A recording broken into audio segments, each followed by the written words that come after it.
Welcome back to me. Miss you na ba ako? Yes, ginayang. Hala. Uy, Mitsubishi. No. Miss you, baby.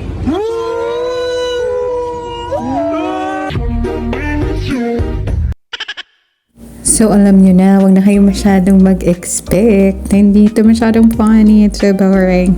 Sorry, hindi na makapag-edit si April Therese. Back to me na ulit.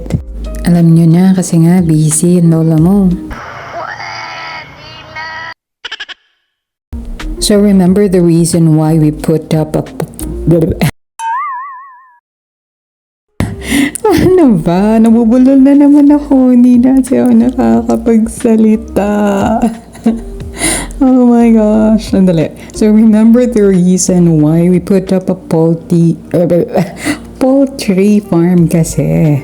So, the reason why we did that is para makapagtanim tayo ng green leafy vegetables. So, this ginagawa is we are preparing the soil like we did when we plant cassava. So this time it is pechay.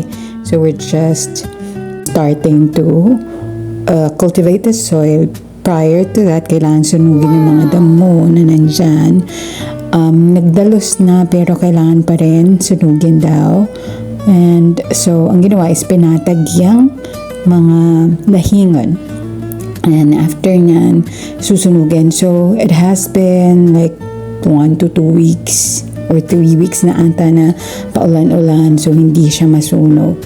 But then again, nasunog na rin siya after so many days. So ayan na nga siya. Oh yan, tapos na rin sa wakas, tapos na sunugin. So ito, plot na lang tong mga to na ginawa. I'm not sure kung pechay ba itong nakatanim. Pero yun yung sabi nila kasi pechay eh. Tapos yung nasa may dulo, yung mga lahingon na yun, ginawang takip para, I guess, hindi masyadong maulanan kasi maliliit pa lang yung mga tanim na yun. I'm not sure really kung pechay ito. Para siyang fern eh. Pero yung sabi nila, pechay daw ang itatanim dyan. Sorry, I'm not here kasi. Alright, so I just confirmed it from mom na fern nga siya. Tinakpan lang kasi yung mga pechay kasi maliliit pa. So, kailangan na takpan ng fern. So, ayun na nga po ang ating update sa ating farm.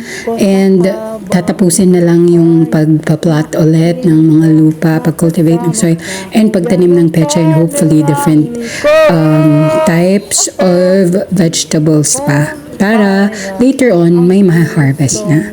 Okay, thank you so much for watching. Pausin. Mahal ko iyong dinggin.